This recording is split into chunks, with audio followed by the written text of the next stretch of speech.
In the last 2 weeks, we've covered the incredible dignity that comes with being made in the image of God, that every human being is made in the image of God. And we've covered the idea that happiness is found in the presence of the Lord. The only truly happy people in this life are those blessed, righteous Christians who have placed their faith in Christ and follow Him along the path of the righteous. Excuse me. But as we turn to other parts of Scripture, like the Pauline epistles, we find phrases like rejoice with those who rejoice, but also mourn with those who mourn.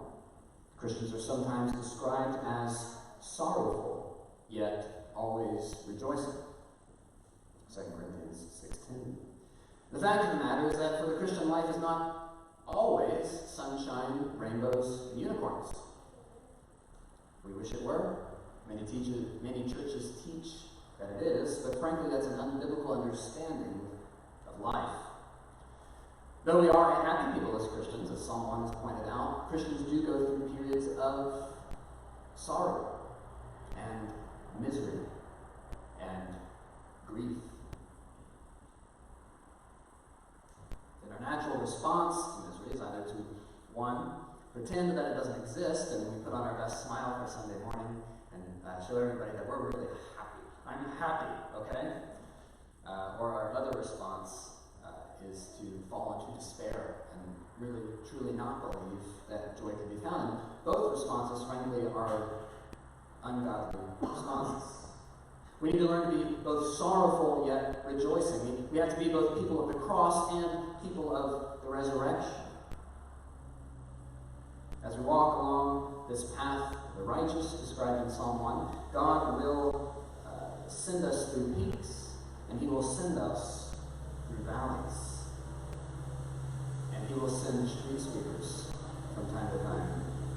All those things are proud. Certainly David understood this. He was a man who in his lifetime saw many peaks and many valleys. And the Psalms reflect this. You'll see that the Psalms cover the entire gamut of human emotion. Sorrow, joy, anger. I've now exhausted my emotional vocabulary. Today our psalm is primarily going to consider sorrow. And if you like to take notes among another structure, I have 3 points for you. The first point is verses 1 to 2. It's the cry, despair. The second point is verses 3 to 4, the petition for rescue. And the last is verses 5 to 6, the decision to trust. So take your Bibles with me as I read Psalm 13. How long, O Lord, will you forget me forever? How long will you hide your face from me? How long must I wrestle with my thoughts and day after day have sorrow in my heart? How long will my enemy triumph over me? Look on me and answer, Lord my God. Give light to my eyes, or I will sleep in death. And my enemy will say, I have overcome him, and my foes will rejoice when I fall. But I trust in your unfailing love. My heart rejoices in your salvation. I will sing the Lord's praise, for He has been good to me. Let's pray. Lord, you have been good to us, and you are always good to us. Lord, your word says that for the one who's called by your name, the one who believes in you, all things, both good and bad, are ultimately for our good. We praise you for that. Be with us this morning, God. Grant me your spirit as I preach your word. And please grant us ears to receive your word and to cherish it, to obey it. We ask this in the name of your Son, Jesus Christ. Amen. As we turn to these first 2 verses, we are presented with a David who is deeply depressed. Fortunately for us, this seems to be a rather generic state of depression. It doesn't tell us why. In this particular case, it doesn't say, this is when David was fleeing from his son Absalom, who was starting a military coup and trying to overthrow him. It's kind of hard to relate to. And it doesn't say, this is while David was hiding out in a cave for a year because the man he selflessly served, King Saul, was trying to kill him. No, it doesn't say any of these things. Rather, it just presents us with a David who is depressed. And we can relate to that. Even David, the author of the words, "Yea, though I walk through the valley of the shadow of death, I will fear no evil." Yes, this David, who's described as a man after God's own heart, here he is deeply sorrowful. Day after day I have sorrow in my heart, he says. And if any of you have been through bouts of depression, you know that while time flies when you're having fun, it slows down to a crawl when you're dealing with sadness. Whether it lasts for a long time or a short time, you can be sure that it feels way longer than it needs to be. It's the nature. In my own life, if we're going to get personal about it, I went through about a 2-year bout with depression. Beginning my senior year, as I was graduating from a very, very good school, I was engaged to a girl that I loved dearly. Let me be very clear, that was not the cause of my depression. Let's just get that out of the way. I had been called to ministry. I was preparing to move to Orlando, where we would both start grad school together. The point is, what would have normally been a very happy time in my life was actually a very unhappy time in my life. That last year, I had begun taking classes at the Vanderbilt Divinity School, which is a notoriously pagan and critical divinity school. I had taken classes which it seemed were designed to cause me to question the Word of God and to question my own faith. And I was dealing with doubts. Even as I was preparing to dedicate my entire life to pastoral ministry, I was wondering if this faith was real. Let me just say, for those of you who do have questions or doubts, there are answers. As you go to college, your professors are not going to give you those answers. They'll give you plenty of questions. They're not going to give you the answers, but they are out there. So don't give up on those. There are answers to your questions, and you don't have to turn your brain off to be a Christian. It is an intellectually respectable religion. But for 2 years, I felt distant from God because of these doubts. I didn't feel like He heard my prayers. I wondered if He cared that I was so sad that I was even depressed on my own wedding. All the while, I kept it to myself. I didn't even share it with Meredith until after I'd come out of it. I didn't want anybody to know that I was struggling. From talking to many of you, I know that you can relate in some ways. That you've had days of plenty, happiness, followed by prolonged periods of sorrow. Maybe like me, you've experienced doubt, wondering if any of this is true. Perhaps you've lost your job or lost your business. You wonder how you're going to make ends meet and provide for your family. Maybe you have prolonged tension with your spouse or with a family member, or your family just has deep-seated issues. We all do. Maybe you lost a relationship with somebody that you love. Maybe you struggle with addiction or somebody that you love does. And you feel helpless because you've done everything you can to help and nothing seems to be changing. Maybe you've been locked inside your house for 3 months and you're going insane. Maybe on the outside you look fine, but on the inside you're hiding your pain like I did.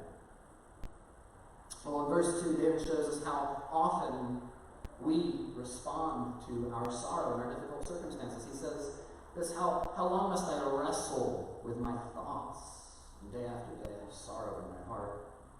Instead of setting our minds on things above, on heavenly things, as Paul calls us to do, we ruminate over our pain. Instead of delighting ourselves in the Word of God like Psalm 1 calls us to do, we focus on nothing else but our sorrow or the causes of our sorrow. We get laser focused on that, and it keeps us up at night as we toss and turn thinking about nothing but our sorrow or our anger or our circumstances.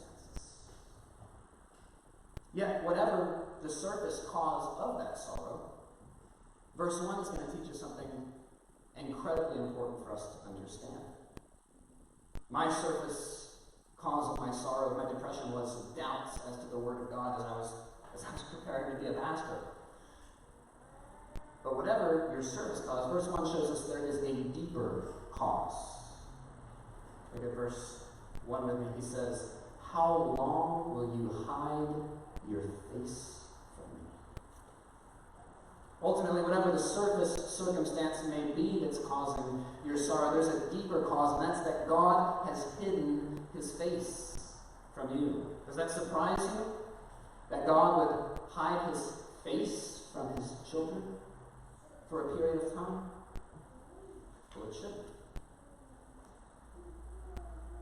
Whatever his external circumstance may be in the psalm, whether he's fleeing for his life or just passing a kidney stone, David remembers what he wrote in Psalm 139:16, where he said, "Every day of my life was written in your book before one of them came to be." As we saw with Joseph, God is sovereign over every event in our life, both good and bad. And if you are a Christian, God uses these events for good. David here in the psalm has good theology. This is why theology is important, because even in his sadness, he's able to cry out, "How long, O Lord? How long will you forget me? How long will you hide your face? How long will I have sorrow in my heart?" He doesn't cry out why. David knows there's a reason, and he knows ultimately that God is the cause behind his sorrow. Asking how long is not a lack of faith. Asking how long is the expression of faith. I'll say that again. Asking how long is not a lack of faith, it's an expression of faith. God, I don't know why you're doing this. I don't like it, but I trust you. I know you're sovereign, and I know it's for my good. So, why does God put us through difficult times? Not just depression, but any difficult times. Why would he do this to his children?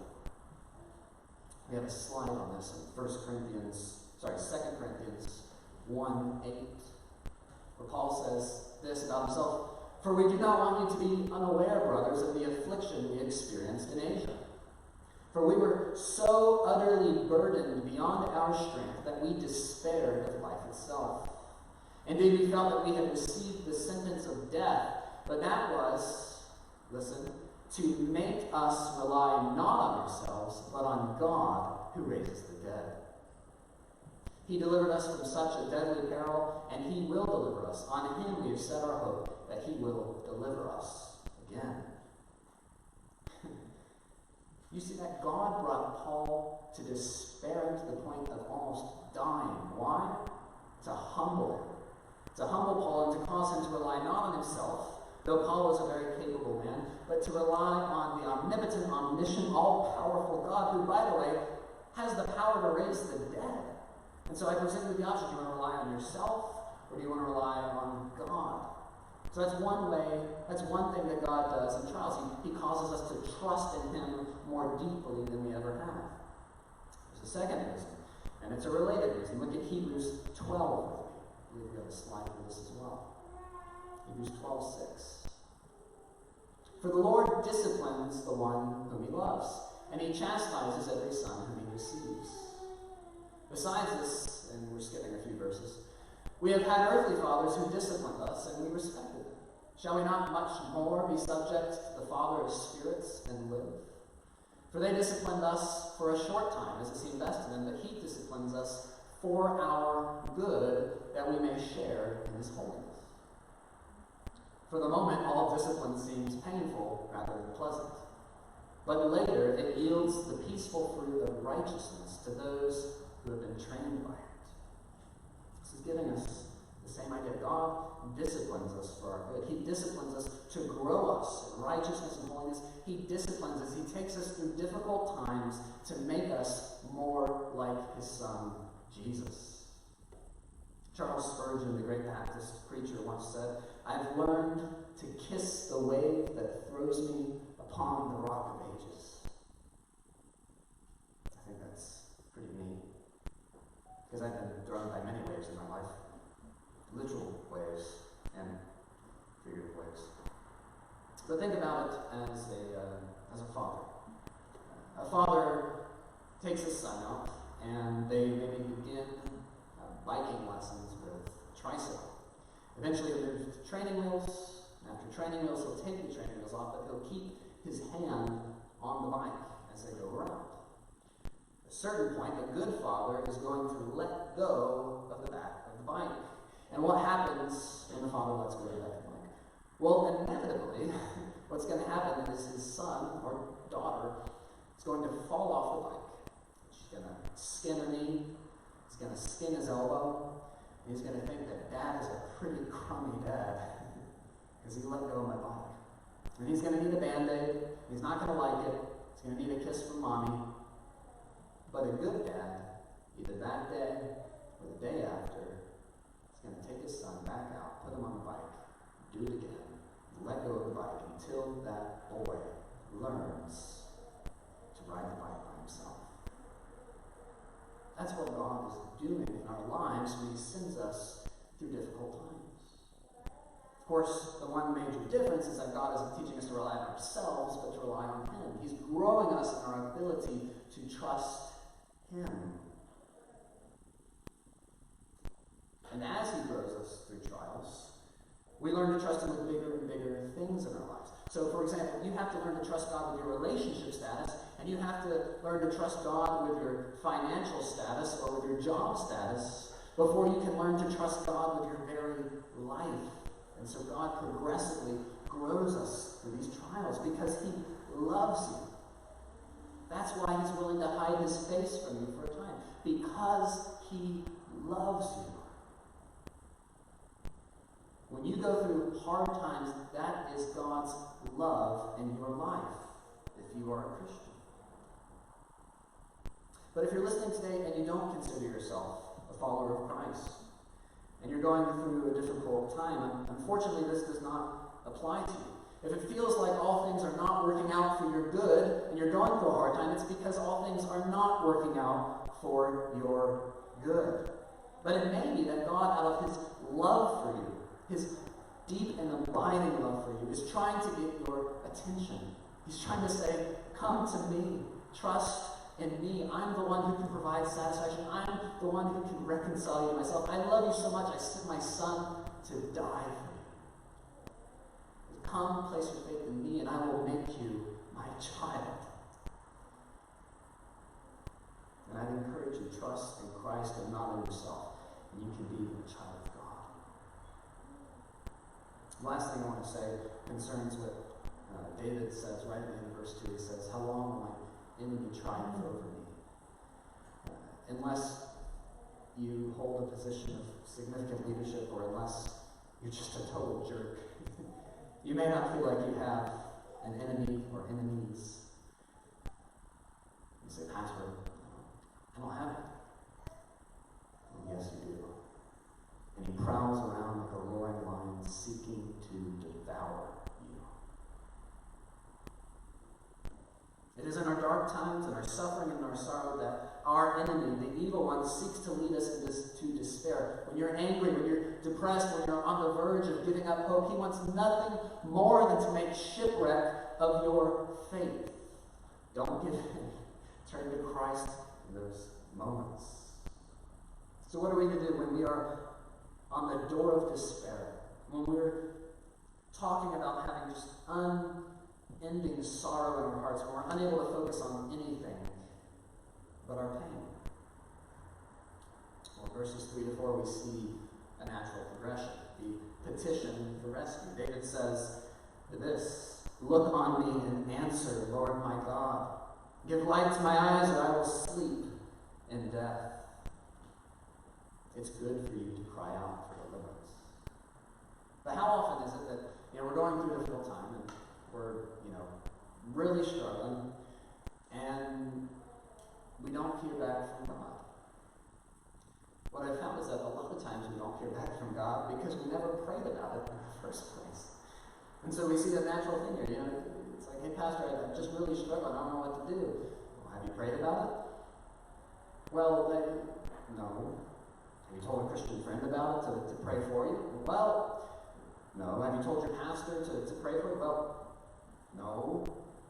Okay, well, oftentimes we don't hear back from God because we've never brought it to Him in the first place. And so we see David here, as he's going through this, he recognizes that he needs to cry out to the one who's able to rescue him. He asks for faith amid his suffering. He says, give light to my eyes. I'm going through a dark period, but I need to know that you're there, God. And he says, if you don't come, then I am going to despair. My enemies will triumph over me, and basically, he says, they're going to dance at my funeral. It's an awful thought. And so David is encouraging us here, when we're going through these difficult times, cry out to God. Even if you don't know what to say, even if you don't feel like it, cry out to God and ask someone to cry out with you. So the Christian asks, how long, O Lord? The Christian asks for deliverance. Finally, point 3, the Christian makes the decision to trust. Let's read these last verses again. But I trust in your unfailing love. My heart rejoices in your salvation. I will sing the Lord's praise, for he has been good to me. When we're in the valley, we naturally want to despair. We want to lose hope, to ask, as in verse 1, why, God? How long will you forget me? But in this moment, when we're despairing, our faith needs to rise above our sinful flesh and our despair. And we need to make the decision to trust, even though everything in us wants to lose hope. How will we do that? Well, here's two helpful things. One, remember that God has not forgotten you. We have a slide on this one as well, Isaiah chapter 49. Israel made the same charge to God when they were being punished for their apostasy. They said, the Lord has forsaken me. My Lord has forgotten me. But what does God say in response? He says, can a woman forget her nursing child, that she should have no compassion on the son of her womb? Even these may forget, yet I will not forget you. Behold, I have engraved you on the palms of my hands. Your walls are continually before me. If you are in Christ, God loves you more than a mother loves her own nursing infant. If any of you have ever nursed an infant, I can't speak from experience, but I've seen there's a remarkable love between mother and child. And God here is saying that the thought of abandoning or forgetting that child wouldn't even come into the thought of a nursing mother. And he says, yet on the day that happens, still I will not forget you. Yeah, but that was God talking to Israel. It's God talking to his covenant people. If you placed your faith in Christ, you are among his covenant people. Secondly, remember that God has not forgotten you. That is for your good. Secondly, remember that you have an advocate. You have a heavenly high priest who has experienced your pain. One who's described as a man of sorrows, well acquainted with grief. Remember how in the Garden of Gethsemane he was full of anguish, grief, sorrow, to the point where he sweat drops of blood. How one by one his disciples abandoned him in his greatest hour of need. How he was alone, and the whole world judged him as innocent, and yet condemned him to death. Remember that at any point, Jesus could have called for a legion of angels to rescue him and to subdue his enemies. But he didn't, because it was the Father's will to crush him. More than this, Jesus set his face to Golgotha. He allowed them to take him, and he went through it, not because he was forced to, but because he wanted to, because he loved you. And remember how on the cross, he cried out, my God, why have you forsaken me? Christ has felt forgotten. Christ has felt abandoned. He can empathize with your grief. He can recognize your tears, because he also wept. And so remember how out of his love for you, he died. This innocent Son of Man provided himself as a sacrifice to reconcile you from God, to pay the penalty for your sins. But also remember that he rose from the grave. And one day, if you've placed your faith in Christ, you too will rise to a world where suffering and grief and sorrow are but a distant memory. A world where we can behold the face of God eternally, where he never hides his face from us. And remember that on your darkest day, Christ has been there, and you still belong to him. See, David, here at the end of our psalm, David only had the Torah. He had the first 5 books of the Old Testament. And he had stories of God's deliverance. But still, even David here, with far less knowledge. Though he looked forward to the coming Christ, he saw it as if a shadow. And yet here, at the end of the psalm, he could say, yet I will rejoice, I will trust, and I will sing, for God has been good to me. Oh, Christian, you have the entire Bible. You know how God demonstrated his love for you by sending his own son to die for you while you were his enemy. If David can go through difficult times and still rejoice and trust in God, we should be able to do so also, because we have the entire story. We can rejoice amid suffering. We can be sorrowful yet always rejoicing. We're sorrowful because we live in a broken world, and yet we're rejoicing because we know the Son of God. And so verse 6 gives us this practical advice: sing praise.